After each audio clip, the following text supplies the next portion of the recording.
Salam əziz abituriyentlər. Bugün keçirilən birinci qrup fizikadan suallara baxaq.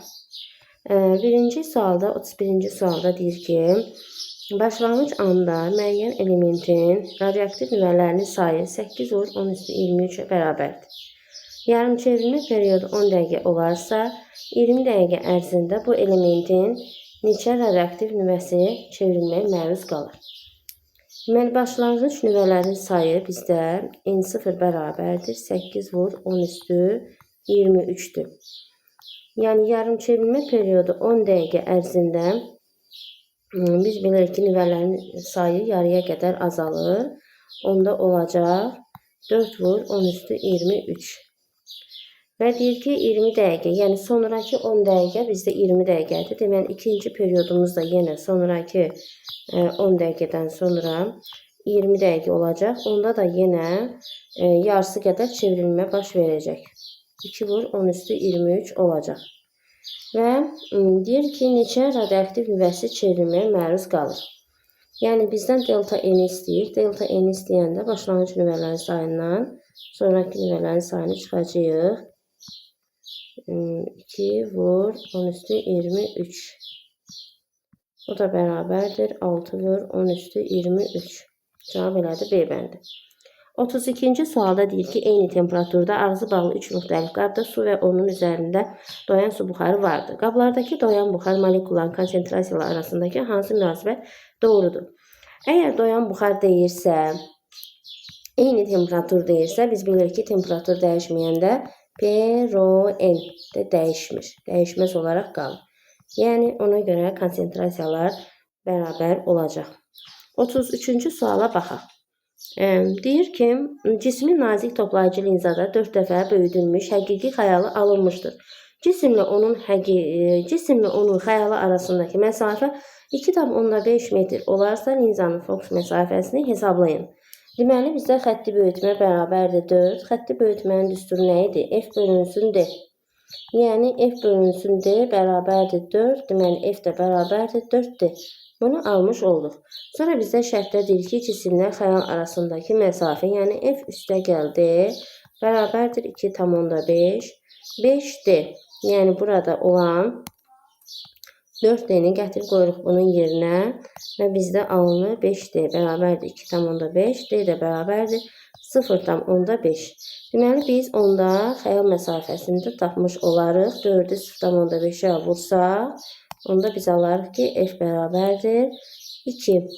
Buradan fokus məsafəsini tapaq. Fokus məsafəsi nəyə bərabərdir? F-D bölünsün F üstə gəldi. 0,5'i 2'ye vuracağım. 2'nin də üzərine 0,5 gələcəm. 1 bölünsün 2,5, o da 0,4 metr. Yəni 40 santimetr. Cavab elədim. Y bəndi. Maddənin bərk haldan birbaşa qaz halına keçmə prosesinə biz sublimasiya deyirik. 35-ci sualda deyir ki, verilmiş bir cins maqnit sahəsində çevirirsə bərabər sürətlə hərəkət edən protonun impulsu azaldılarsa, onun dövrətmə tezliyi və cızlığı çevirən radiusu necə dəyişər? Deməli, biz tezliyi yazanda n bərabərdir. QV bölünsün 2 pm düsturuna baxırıq ki, burada tezlik, yəni sürətdən, impulsdan, kinetik enerjiden, əyrilik radiusundan heç bir şeydən asılı deyildir. Yəni, yalnız düsturdakı kəmiyyətlərdən asılıdır. Demək ki, burada impuls azalarsa tezlik dəyişməz, radius isə R bərabərdir P bölünsün QB. Təbii ki, impuls azalanda radius da azalacaqdır, olacaqdır A variantı. Gəlirik 36-cı suala. 36-cı sualda bizim aktiv müqavimətə qoşulmuş bir R bərabərdir 50 ohmluq müqavimətimiz var. Maksimal, yəni amplitude qiyməti, gərginliyin amplitude qiyməti 200 voltdur. Bizdən orta gücü istəyir. Deməli, P bərabərdir bizim U kvadratı böl R'dir. Yəni, U da bilirik ki, ani qiymətdir. Ani qiymət maksimal qiymətdən kökdə 2 dəfə azdır. Yəni, U-nun kvadratını tapsaq, onda bunun da kvadratını taparıq. Yazarıq, UM kvadrat bölünsün 2. Gəl yerinə qoysaq, UM kvadrat bölünsün 2 yazmış olarıq. UM bizdə 200'dür. Yəni, 200 vur 200 bölünsün 2 vur 50. O deyilir 400 watt. Yani gücümüz 400 watta bərabərdir. 37-ci sualda deyir ki, X oxu üzrə düzxətli hərəkət edən cismin sürətinin proyeksiyasının zamanı asılı qrafiki verilmişdir. Zamanı 0-1 zaman aralığında cismin sürət və təcil vektorların istiqamətini 2 dəfə dəyişmişdir. Sürət zaman qrafiki deyirsə, biz deyirik ki, zaman oxunu 2 dəfə kəsib keçirsə, o qədər də istiqamətin dəyişmiş olur. 2 nöqtədə bu sürət istiqamətini dəyişmişdir. Təcildə yəni qrafikləri üzərində baxmaq olar. Əgər grafikin qolları aşağıdırsa, yəni bu istiqamətdə görürüksə qollar aşağıdır, deməli onda təcil mənfidədir. Qollar yuxarıdadırsa, demək ki, təcil müsbətdədir. Burada da istiqamətini bir dəfə dəyişmişdir. Baxırıq 38-ci suala. Bir cisim maqnit sahəsində induksiya xətlərinə perpendikular istiqamətdə irəliləmə hərəkəti edən naqildə yaranan induksiya elektrik hərəkət qüvvəsinin zamanın asılı qrafiki verilmişdir. Hansı qrafik bu naqilin sürətinin modundan asılılıq qrafikinə uyğundur? Demək ki, biz induksiya EHG-nin qiymətini bilirik ki, VBL sinus alfadır, düzdürmü? Burada deyir ki, perpendikular olanda artıq sinus 90'da biz bilirik ki 1 qiymətini alır. Ona görə induksiya EHG-si bərabərdir VBL-ə. Və elektrik induksiya EHG-si sürətlə düz asılıdır. Əgər bizdə qrafikdə elektrik hərəkət qüvvəsi sabitdirsə, deməli sürət də sabit olacaq. Gəlirik 39-cu suala. Mexanizmlərin faydalı iş əmsalının görülən tam işdən asılı qrafiki verilmişdir. Diaqramda verilmiş nöqtələr uyğun faydalı iş əmsalları arasındakı hansı münasibət doğrudur? Faydalı iş əmsalının düsturunda deyir ki, A faydalı bölünsün A tam. Düzdürmü? Vurulsun 100%. İndi bizdə burada tangens alfanı tapsaq bu diaqramdan A faydalı bölünsün A tam taparıq. Bu da bizə elə faydalı iş əmsalını verər. Biz görürük ki, faydalı iş əmsalı bucağın tangensinə düz asıdır. Buradan 2 düz xət keçirsək və bucaqları müəyyən etsək, görürük ki, alfa 3 kiçikdir, alfa 2 bərabərdir, alfa 1. Onda da teta 1 bərabərdir, teta 2, o da böyükdür, teta 3. Bu şəkildə bu da olacaq D variantı. 40-cı sualda deyir ki, sarğacda cəryanın şiddəti 1,6, 1,5 və ondan keçən maqnit seri 20 Weber olarsa, sarğacı maqnit sahəsi enerjisi nəyə bərabərdir? Biz bilirik ki, maqnit sahəsi enerjisi bərabərdir. Fi bölünsün 2. 20 vurulsun 1,5 bölünsün 2. O da bərabərdir 15 joula bərabərdir. Gəlin 41-ci suala baxaq. Q1 yükünün elektrik sahəsinin A nöqtəsindəki intensivliyi modulu Y-dir. Q1 və Q2 yüklərinin elektrik sahəsinin A nöqtəsindəki yükün intensivliyi modulu və istiqamətini müəyyən edin. R isə bizim məsafəmizdir. Gəlin Q1 yükünün A nöqtəsində yaratdığı intensivliyinə baxaq. Biz bilirik ki, müsbət yükdən elektrik sahəsi qüvvə xətləri çıxır. Olacaq Y1. Gəlin qiymətini hesablayaq. Y1 bərabərdir K2 bölünsün aralarındakı məsafə R kvadratıdır və bizə buna nə deyilib? Y deyilib. Bu Y'dir. Gəlin Y2-ni hesablayaq ki, Y2 nə olacaq? K modulda 5Q, düzdürmü? Bölünsün aralarındakı məsafə R kvadratı. Bu da eləyir 5 K2 bölünsün R kvadratı. Buna da biz deyirik 5Y. Və bunun da istiqaməti mənfi yükə isə nə eləyir? Elektrik sahəsi intensivliyi daxil olur. Y2 ilə. Y2-nin qiyməti 5Y'dir. Y1-in qiyməti isə Y-dir və yekun intensivliyi tapdıqda biz görürük ki, hər ikisi A nöqtəsində eyni istiqamətə yönəlir. Yəni bu həm Y1-dir, bu da Y2-dir. Eyni istiqamətə yönəlirsə, biz bunları toplayırıq. Bu da eləyir 6Y və istiqamət də sağa olacaqdır. Gəlin 42-yə baxaq. Verilmiş metal üzərində düşən işığın intensivliyini sabit saxlamaqda intensivliyini 2 dəfə artırdıqda onun səthindən qopan fitoelektronların maksimal impulsu necə dəyişir? Biz bilirik ki, yəni maksimal impuls intensivlikdən asılı deyildir. Ona görə dəyişməz olacaq. Gəlin 43-cü suala baxaq. Deməli, başlanğıc sürətləri V1 bərabərdir 3V, V0-2 bərabərdir V. Kütlələri isə M1 bərabər M, M2 bərabər 2M olan cisimlər üçlü müstəvidə yalnız sabit sürtmə qüvvəsinin təsiri altında hərəkət edir. Cisimlərə təsir edən sürtmə qüvvələri F sürtünmə və onun aldıqları təcillər arasındakı münasibət hansı olar? Hansı doğru olar? Sürtünmə əmsallarını bizə eyni verir. Gəlin sürtünmə əmsallarının hesablayaq. F sürtünmə 1 bərabərdir mü M1J. Bu da olacaq bizim kütləmiz. Birinci cismin kütləsi M-də olacaq mü MJ. Və sürtünmə əmsalları eyni olduğuna görə mü 1 bərabərdir mü 2. Biz də onu mü qəbul edək. F sürtünmə 2-də də yenə mü M2J'dir. İkinci cismin kütləsi 2M olduğuna görə olur 2 mü MJ. Təbii ki, biz bunları alt-alta bölsək, F sürtünmə 1 bölünsün F sürtünmə 2, o da olacaq mü MJ bölünsün 2 mü MJ. Bu da olacaq 2'də 1 və biz buradan alırıq ki, F sürtünmə 2 bərabərdir 2 F sürtünmə 1. Təcilləri gəlin baxaq. Təcilləri də deyir ki, bu cismə yalnız sürtünmə qüvvəsi təsir edir. Ona görə əvəzləyici qüvvə burada sürtünmə qüvvəsinə bərabər olacaq. Yəni M1A bərabərdir F sürtünmə 1. M2A bərabərdir F sürtünmə 2. A1'ləri tapaq. A1 nəyə bərabərdir? F sürtünmə 1 bölünsün M1. F sürtünməmiz bizim 1F idi. Kütləmiz isə 1M'dir.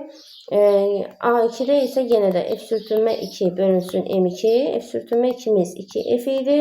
M2'miz də 2M. Yəni biz burada görürük ki, təcillər bir-birinə bərabər olmuş oldu.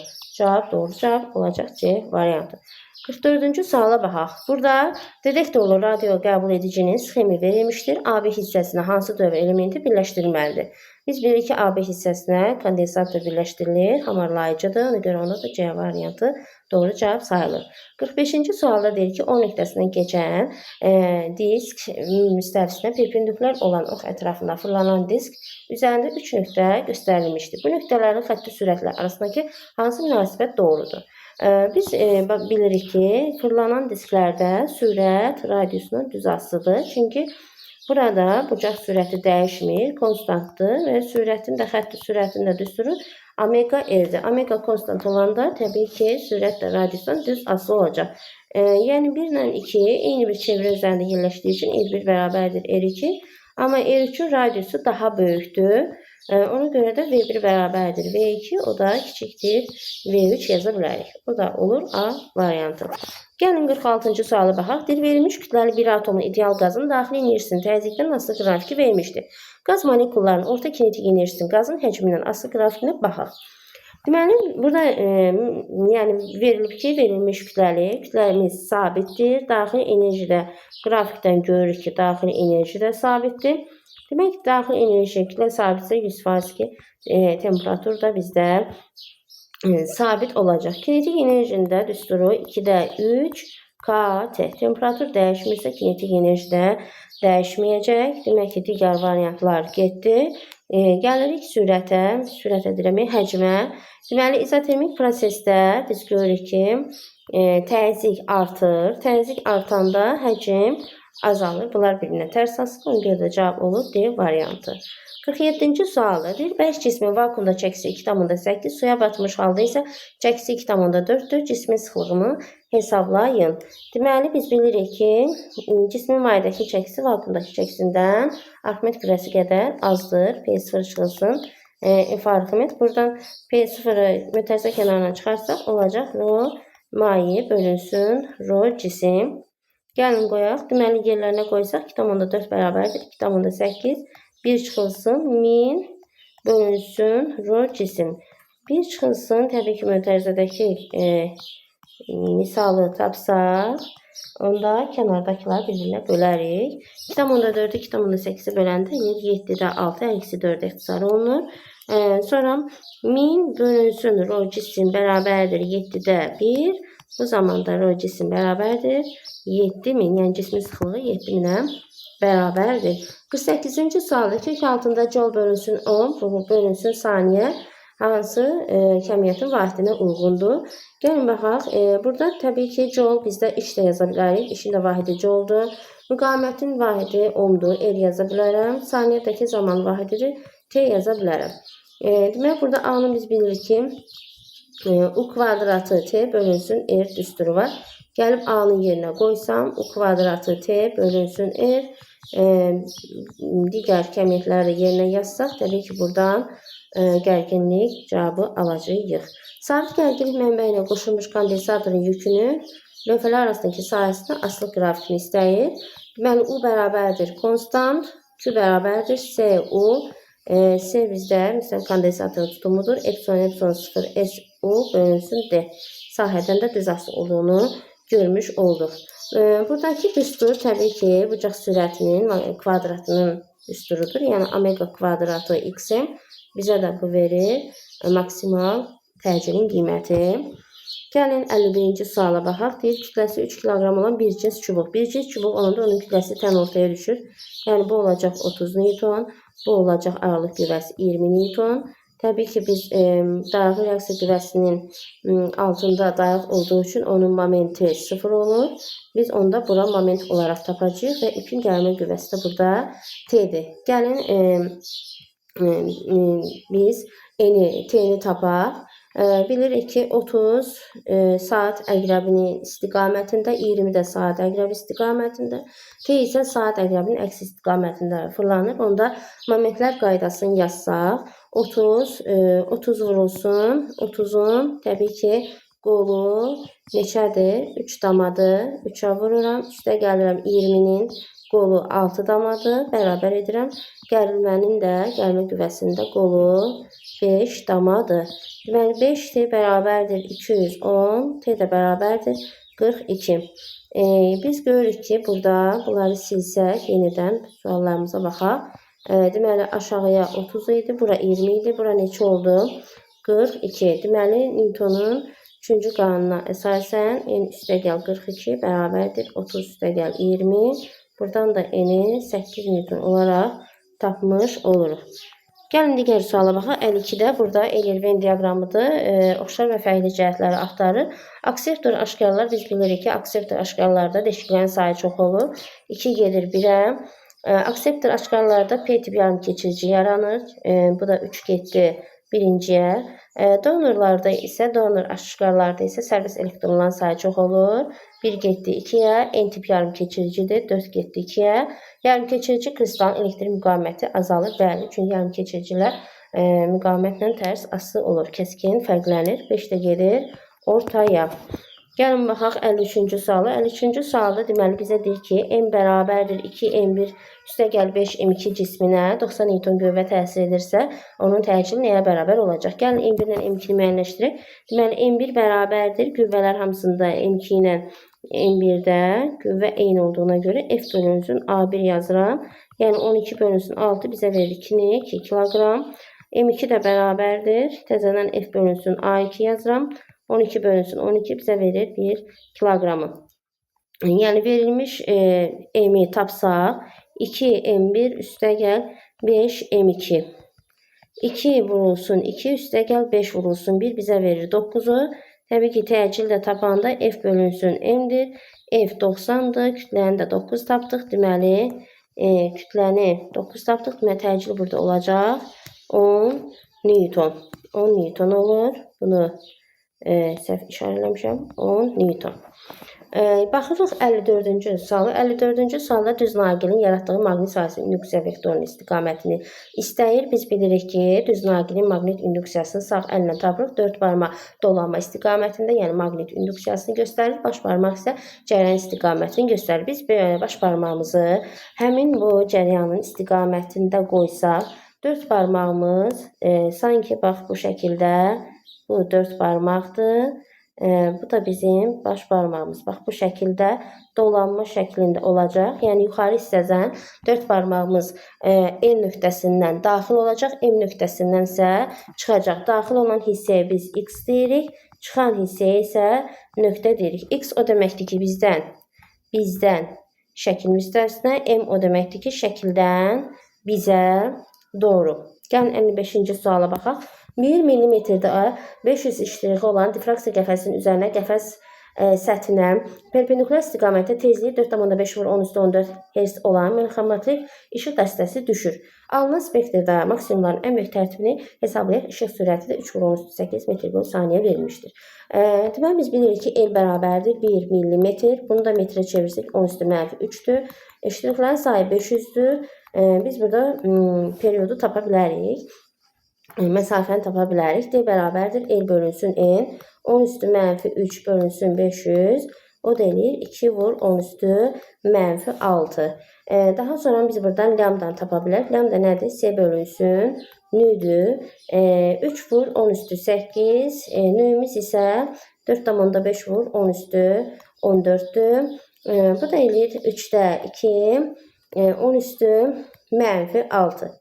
Maksimumlar şərti dediyi üçün deməli D bərabərdir. K lambda yazırıq. Buradan tərtib istəyir. K bərabərdir. D bölünsün lambda. D'nin qiymətini lambdanın qiymətinə böləcəyik. 2 vur 10 üstü mənfi 6 bölünsün 2 vur 10 üstü mənfi 6. Məxrəcdəki 3 isə qalxır sürətə. Onda cavab olur 3. Çünki buradakı qiymətlər ixtisara gedir. 55-ci sualda deyir ki, kütləsi 0,5 kiloqram olan cisim 6 metr bölü saniyə sürətlə 1 metr radiusda çevrə üzrə bərabər sürətlə hərəkət edir. 0,25 saniyə ərzində cismin impulsunun dəyişməsinin modulunu tapaq. Deməli biz burada sürəti tapsaq 2 pi bölünsün t periodu, buradan tapsaq 2 pi bölünsün v düsturunu almış olaraq. 2 pi 6 deməkdir, yəni 2 vur 3-dən 6. Erimiz 1 metr, sürətimiz də 6. Buradan biz periodu 1 tapmış oluruq. Zamanımız isə t bərabərdir 0,25'dir. 25 saniyədir. Burada biz dövrlərin sayını tapa bilərik. T bölünsün T düsturundan. Cavabımız yenə 0,25, yəni 4'də 1 alacağıq. Biz də bilir ki 4'də 1 zaman anında bizim impuls dəyişməmiz kökdə 2 mv'dir. Kökdə 2 1,4'dür. M'imiz 0,5'dir. Sürətimiz isə 6'dır. Yəni 1,4 vurulsun 3, o da eləyir 4,2. 57-ci suala baxırıq. 57-ci sualda deyir ki, yer səthindən şaquli yuxarı atılmış maksimal hündürlüyə qədər. Maksimal hündürlük nə deməkdir? Yəni sürətin 0 olduğu nöqtəyə qədər, qalxana qədər hansı kəmiylə artıb azalar və yaxud da dəyişməz. Biz bilirik ki, cisim hər saniyə yuxarı qalxdıqca onun sürəti azalır. Sürət azaldığı üçün kinetik enerji də azalacaq. Cisim hər dəfə yuxarı qalxdıqca, hər saniyə yuxarı qalxdıqca onun hündürlüyü artır. Hündürlüyü artırsa, deməli potensial enerjisi də artır. Tam mexaniki enerji dəyişmir, çünki yuxarı qalxarkən kinetik enerji azalır. Tam potensial enerji isə artır. Buradakı variantlarda ona uyğun olaraq yazılmışdır. 58-ci suala baxaq. Deyir ki, qüvvə xətləri təsvir olunmuş elektrostatik sahədə müsbət yüklü zərrəci göstərilən istiqamətdə necə hərəkət edər? Və bunu düsturlardan istifadə edərək cavabımızı əsaslandırmalıyıq. Biz bilirik ki, divergent yəni hissələrdə, sıx olan hissələrdə intensivlik daha çoxdur. Yəni MA bərabərdir QY yazsaq, bu zaman nə yazarıq? A bərabərdir QY bölünsün M. Yəni sıx hissələrdə bu proton müsbət yüklü hissəcik neynir? Zərrəciyimiz bu istiqamətdə içəriyə daxil olur. Yəni sıx olan, qüvvə xətləri sıx olan hissəyə daxil olursa, qüvvə xətləri sıx olan yerdə intensivlik artdığına görə, intensivlik artırsa bizim təcilimiz də artır. Ona görə olur artan təcillər. İndi isə baxaq hərəkətin növünə. Biz bilirik ki, müsbət yükə təsir edən qüvvə sahə istiqamətində yönəlir. Yəni qüvvəmiz bu istiqamətdə olacaq. Sürətlə qüvvə bir-birinin istiqaməti əksinə olduğuna görə burada yavaşlayan hərəkətdir. Yavaşlayan hərəkətdə də yazırıq ki, artan təcillə yavaşlayan hərəkət. X oxu istiqamətində harmonik rəqs edən, X oxu üzrə harmonik rəqs edən 400 qram kütləli cismin koordinatının zamandan asılı qrafiki verilmişdir. Cismin tam mexaniki enerjisini hesablayaq. Tam mexaniki enerji bərabərdir. M kvadratı bölünsün 2. V'mi də biz açsaq, omega kvadratı xm kvadratı bölünsün 2. Yəni verilənlər hamısı burada var. M bizdə 400 qramdır. Kiloqrama çevirsək 0,4 kiloqram olar. Omegamız biz bilirik ki, bax bunun hamısı buraya qədər. Periodumuz 0,4'dür. Gəlin omeganı tapaq. 2 pi bölünsün t. 2 vur 3'dən bölürük 0,4'ə. Düzdürmü? Bizə isə omega kvadratı istəyir. Gəlin onda biz bunları kvadrata yüksəldək. Onda olur 4 vur 9 bölünsün 0,16. Belə gətirib burada da yerinə yazacağım. Hesablamayacağım. 4 vur 9 bölünsün %16. XM'i bizdən istəyir. XM bizdə 40 santimetrdir. Biz onu metrə çevirsək 0,14 eləyər. Amma burada görürsünüz ki, kvadrat verib. Ona görə mən də bunu kvadratlayacağım və yazacağım %16. böl 2. 116 ilə bu getdi. 2 ilə 4 getdi 2-yə. 2-ni 0,4-ə vuranda 0,8. 0,8-də 9-a vuranda eləyir cavab 7,2. Gəlin 60-cı suala baxaq. Verilmiş kütləli ideal qaz əvvəlcə izobar soyudulur, sonrası izotermik genişləndirilir. Bu zaman konsentrasiyanın temperaturdan asılı qrafikinə baxaq. Uşaqlar deyir ki, əvvəlcə izobar soyudulur. İzobar soyudulmada, yəni n bərabərdir, P bölünsün KT üstünə istifadə edilir. Əgər P konstantdırsa, P konstant olanda soyudulur. Temperatur neyinir? Temperatur azalır, konsentrasiya artır. Bax, bu qrafik buna aiddir. Çünki konsentrasiya temperaturdan tərs asılı olur. Temperatur azalır. Görürsünüz ki, sıfıra doğru yaxınlaşır. N isə artır və burada N'in də artdığını görmüş oluruq. Daha sonra deyir ki, izotermik neyinir? Genişləndirilir. İzotermik genişlənəndə yenə də üstünü yazıram. P bərabərdir KT. İzotermik genişlənmədə T sabit olur. Genişlənmə o demək ki, T bərabərdir. Konstant olanda biz bilirik ki, P ilə V tərs asılı olur. Əgər genişlənmə deyirsə, V artırsa, deməli P azalır. P azalanda o zaman konsentrasiya da azalmış olur. Deməli, biz istiqaməti bu şəkildə qoyuruq. Temperatur sabit olduğuna görə, temperatur sabitdirsə, biz görürük ki, temperatur dəyişmir. Genişlənmə zamanı impuls azalır. Impuls deyirəm, təzyiq azalır. Təzyiq də azalanda konsentrasiya da azalmış olur. Buradakı cavabımız da verilmiş qrafikə əsasən tapılır. Bax, belə uşaqlar, bugünkü sualların izahı idi. İmtahanın suallarının izahı idi. Baxdığınız üçün təşəkkürlər.